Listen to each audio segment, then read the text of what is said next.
Role model وہ لنگر ہے جو کسی بھی گروہ قوم کو تھامے رکھتا ہے، جو زندگی میں خامیوں کو چیرتے ہوئے روشنیوں تک رہنمائی کے لیے نئی قوم کو بلا تھکان قوت اور جذبہ بخشتا ہے۔ آج وطن عزیز میں کوئی شخص، ادارہ، جماعت یا تنظیم رول ماڈل کی تاریخ پر پورا اترتا ہے۔ آپ کا تعلق کسی بھی طبقے، فرقے، مذہب سے ہو، ذرا اپنے آس پڑوس والوں کی روزمرہ گفتگو پر صرف 5 منٹ دھیان دے کر دیکھیں۔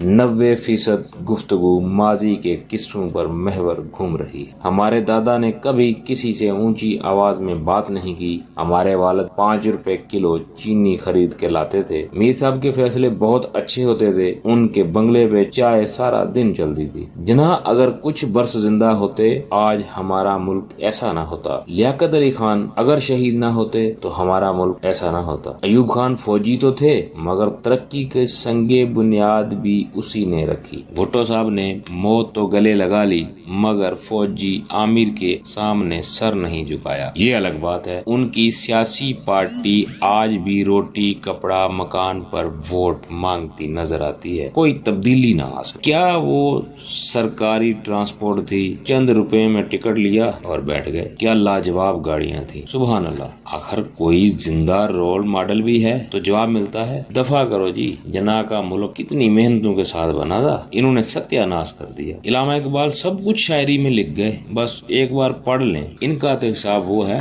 جتنی اونچی دکان اتنا پھیکا مکان، سارے جھوٹے ہیں۔ عمران خان کی تبدیلی کیسے؟ ارے چھوڑو اس کا کیا، وہ تو گینڈے کی طرح ہے، نہ آؤ دیکھا نہ تاؤ، بس دوڑ لگا دی، بھلے آگے دیواری کیوں نہ ہو، پھر یو ٹرن لینا پڑ جائے، ان کے لیے تو کوئی مسئلہ ہی نہیں۔ کیا بتاؤں ان کا۔ پاکستان میں ادارے کیسے ہیں؟ ہاں باقیوں کو تو چھوڑو، سارے ستیہ ناش۔ ہاں فوج کا ادارہ تھا مگر اب تو اس پہ بھی سوال اٹھنے لگے تھے۔ جلد فوج نے بیان دے دیا کہ وہ سیاست سے اب پرہیز کریں گے، باقی کے ادارے تو چوپٹ ہیں۔ عدلیہ کا کیا؟ وہ بھی تو چوپٹ ہی ہے، اس میں کیا، تاریخ پہ تاریخ ہی ملتی ہے، انصاف تو نصیب والوں کو ہی ملتا ہے۔ یہ ہاں افتخار حسین کے پاس وقت تھا، وہ بھی اس نے ضائع کر دیا، اب عدالت ٹھیک ہونے سے رہی، ابھی چند ہی ماہ کی تو بات ہے۔ ایک شخص کی رہائی کا پروانہ تو نکلا مگر اس سے قبل وہ شخص جیل میں ہی دنیا سے نکل چکے تھے، تو پھر زندہ رول ماڈل کہاں تلاش کیا جائے؟ کیا آپ اپنے بچوں کے لیے رول ماڈل ہیں؟ اگر نہیں تو بدحواسی بند کیجیے اور خود مثال بنیے۔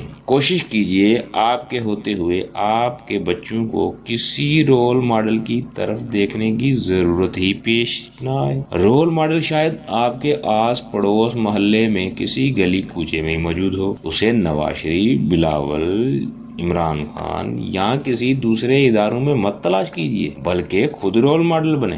ہمارے پڑوسی ملکوں میں بھی یہی حال ہے، ان کو بھی رول ماڈل کی تلاش ہے۔ افغانستان کو ہی دیکھ لیجیے، ان کی آدھے سے زیادہ قوم رول ماڈل کی تلاش کرتے کرتے پاکستان میں آ کر آباد ہو گئی، جس نے آج ہمارے وطن عزیز کے اداروں کو ماموں بنا دیا ہے۔ خیر رول ماڈل جائے بھاڑ میں، یہاں تو ضروریات زندگی کی چیزوں کے حصول کے لیے جان کے لالے پڑے ہوئے ہیں۔ مگر جب وطن عزیز کے تمام اداروں کے سربراہان اور شخصیات ایک ساتھ بیٹھ کر ہلکی مسکان منہ میں لیے ملک کے حالات بتاتے ہوئے رول ماڈل بننے کی کوشش کرتے ہیں تو اس کے سوا کیا سوچیں؟ بقول میرے محسن صحافی، تھپڑ نہیں مجھے تو پیار سے ڈر لگتا ہے۔